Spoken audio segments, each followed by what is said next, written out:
Today with me, I have some second graders, and we're going to be designing these gnomes.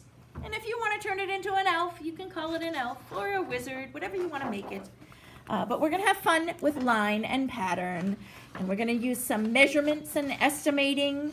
But first off, we're going to fold our paper in half, and this is a 9 by 22 piece of paper. And we're going to go right to the center here.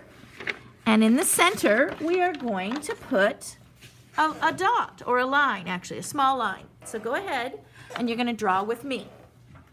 So in the very middle of your page, on the fold, we're going to put a line. And from there, we're going to rest our hand and place our hand as a measurement tool, and we're going to mark that. And that's 4 fingers up. Now I'm using the fatter part of my hand, and then I'm measuring down.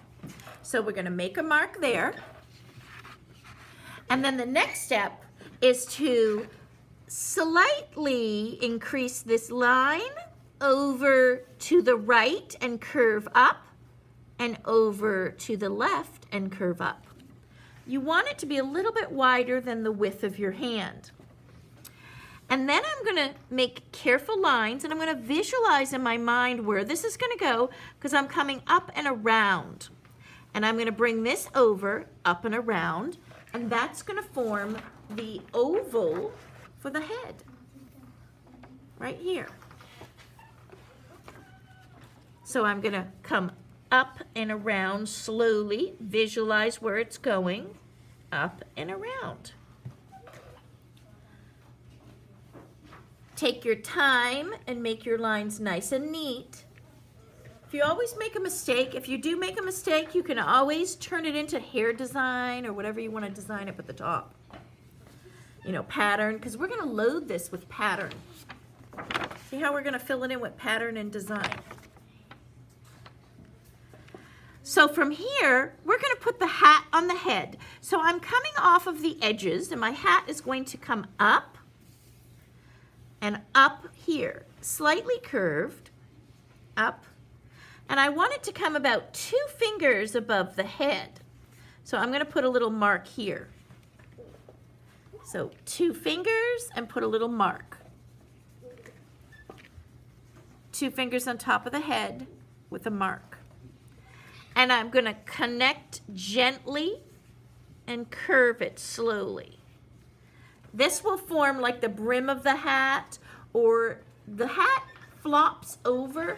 The hat's like I call them soft hats. They're a soft hat, and then the actual brim of the rim of the hat flips back over. And a lot of times this on a Santa's hat is a fur. Here's the one that looks more like a Santa hat.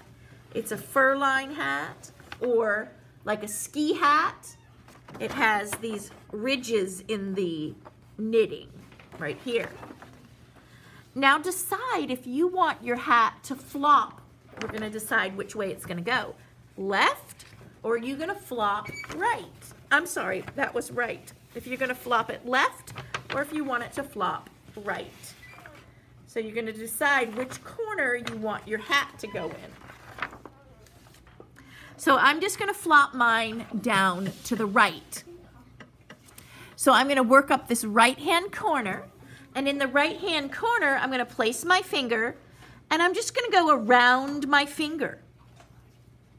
So decide, right-hand corner or left, go around your finger. And then when you pull your finger away, just connect that free-form circle. Now we're going to come off the hat, and I want you to visualize how the curve comes. It's going to be almost like a rainbow curve. So I'm going to come from the center area of my pom-pom on the end of the hat. I'm going to come out and down slowly to meet the edge of my hat. And on the inside, I'm going to give it more of a curve, almost like an S curve. I'm going to come in, so this is thin, and it slowly tapers to wider. And then I'm going to come down and curve almost like an S right here. So I've come in, and it slowly gets wider, and then it forms the bigger area of the hat where it meets. So I have a beautiful, nice S-curve, which gives some movement up here, like the hat's flopping. Now the next step, we're going to go to the very bottom of our page, and we're going to go up 4 fingers and put a mark. That's a guideline. And from here, we're going to do our beard. You can design the beard any way you like. It could be curling. You can have dreads coming down. This one is just a straight beard here. Okay? So design your beard. Here's one that I just did with my class. This one has a lot of texture and movement. And this was formed using the letter J shapes, and then putting a curve inside it. Backwards letter J's, and then bringing a U inside it. So this gives lots of curls.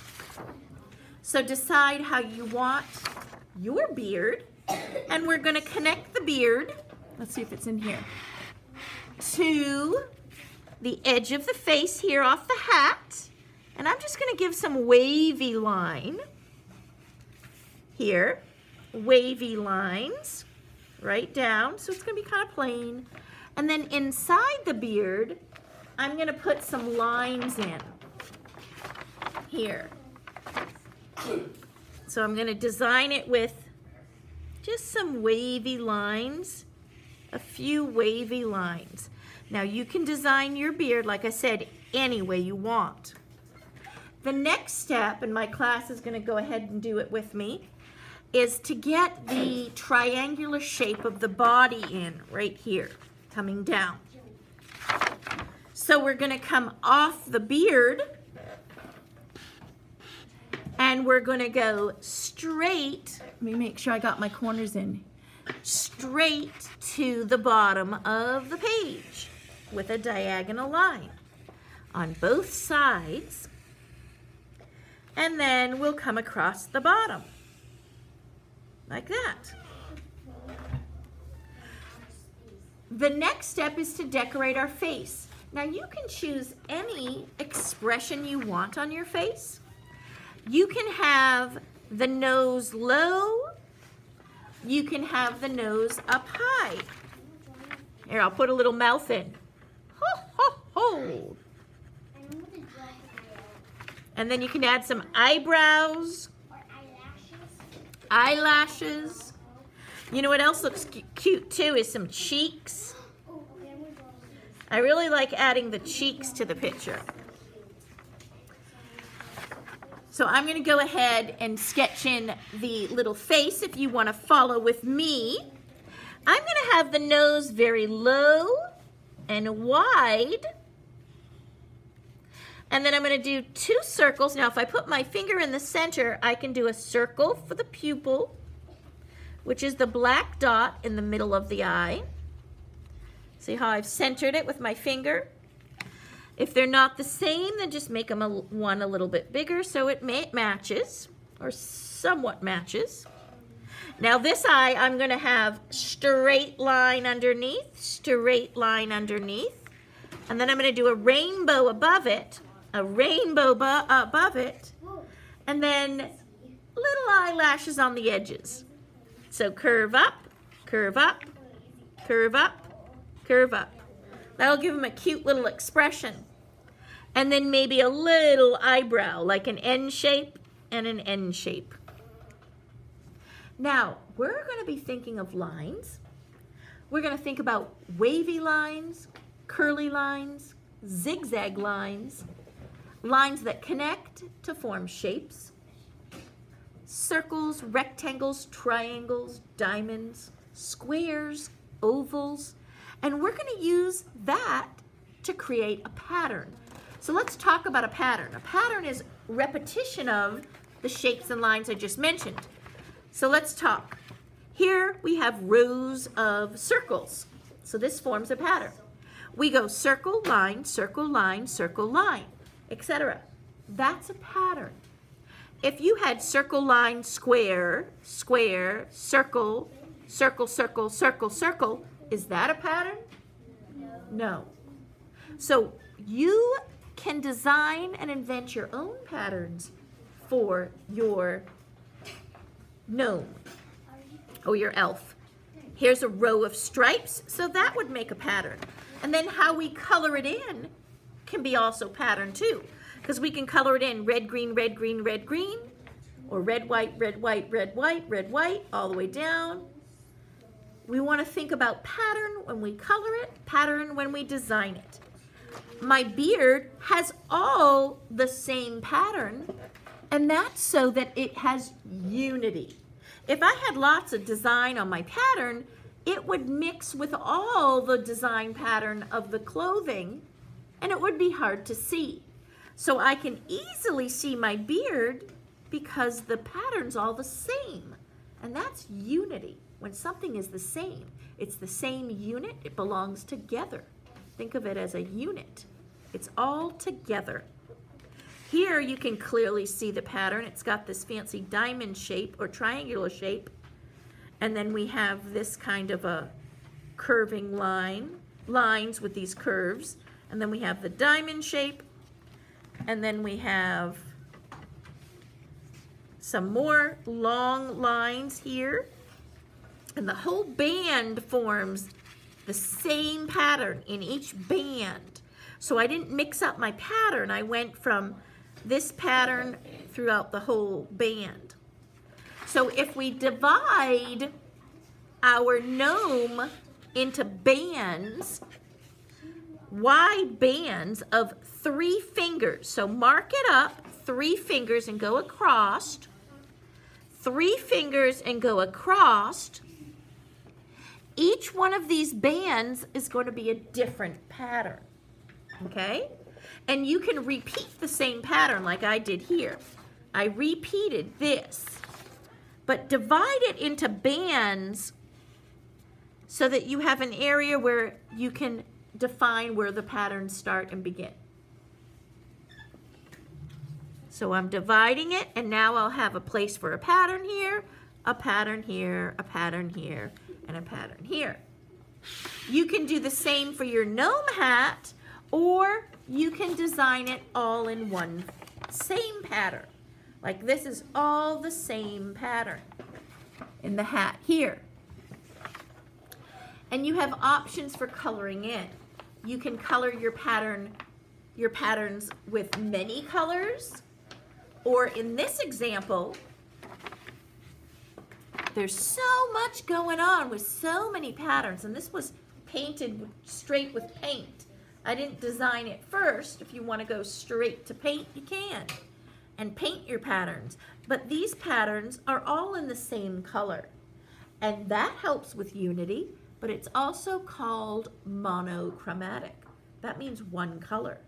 So if you would like to make your gnome all one color for the patterning, you can. It's called a monochromatic design, one color. So that's up to you. Or if you want to do 2 colors, you could even do complementary colors. And if you look up on that color wheel, complementary colors are colors that are opposite one another on the color wheel. So we've got green, and the opposite of green is what on my color wheel? Yes? Yellow. Straight across. Orange. It's red. If you follow green, not with the dotted line, but directly straight across, we've got, oh, that's a red-orange actually. You've got red. So red and green are complementary. So that would be a fun combination. Red and green are Christmas colors. They're Christmas colors too. And if you look at blue and go straight across, not following the dotted line, but straight across, it's orange. So blue and orange are complementary. They're also what colors? In Florida? Gator colors. Gator colors, sure. And then we have yellow. Let's see if I can find my purple here in my crayon box. Yellow and purple. And those are complementary colors too. So it's up to you what color you want to color it. It could be monochromatic. It could be complementary. Have fun designing your gnome with color and pattern. I want to show you what it looks like with the pattern colored. And then I'm going to do a watercolor resist technique on top, but I wanted to show you the difference in the different pressures of color to give different resist techniques. The teal here, I used heavy pressure and I was able to get some dark teal results. And then with very light pressure, with a light blue, I didn't push real hard with the crayon, and so it's a very faint color of blue. That will give a different texture when I add my resist or paint on top to create a resist. So now, once you have all of your pattern done, then you can start to paint. And I kept this in the same color family, all values of blue. So I'm going to make a monochromatic design on the clothes and the hat. Right here, I started painting in down the bottom. You can see blue. I kind of wanted to have this feel like almost like a wizard, so I did all the blue family. Or it could be just a winter elf. I did color the face in completely with crayon, and I did the nose and the little cheeks. That way I don't have to paint the small areas in here. Now I'm going to go ahead and show you how to do the resist technique. You're just simply taking your watercolor paints and painting directly on top of the crayon design. And where you've pushed really hard, it's going to bead up and resist the paint. So the paint beads up and resists the paper. And it will attach and stick to the fibers in the white area that I did not color. And if you go over it just once lightly, like this, whoops, I went out of line a little, so I'm just going to continue that down here. And when it dries, it creates a really beautiful effect. So I'm going to go ahead and do the rest of the clothing like this. And you can see as it's beading up, as it separates so that the wax forms a protection over the paper so that the paint can't stick to it. And it's really looking beautiful. And I like all that one-tone monochromatic. Now I'll show you what it looks like on the hat part. Let me make sure I'm in the picture. And I'm going to swirl into the color. You want to make sure you have enough color, but not too much where it won't stick. But where I've colored very lightly, it absorbs into all the spaces in between and really looks lovely. Yet I get the little tiny dots all over. Let's do that big long strokes here. I get the little tiny dots everywhere, and then where I've pushed really hard, it just pops right off. But it soaks into the paper where it's just light pressure crayon. And I really like that. It kind of reminds me of like a knitted cap or a knitted hat with all that beautiful texture. Like that. And so now I have a monochromatic hat with pattern and texture. Like that. And for the background you can add even white swirls, snowflakes, whatever you want with white, or another color, or leave it white. It's up to you how you want to design it. But just have fun making your beautiful pattern elf. And I'll show you what this looks like when I'm all done. And there's your finished gnomes, or you can call them elves or wizards, whatever you want to call it. They're both done in monochromatic colors, and one is the crayon resist technique, and the other one is a painted technique. But however you finish it, that's up to you. Just have fun creating your holiday gnomes.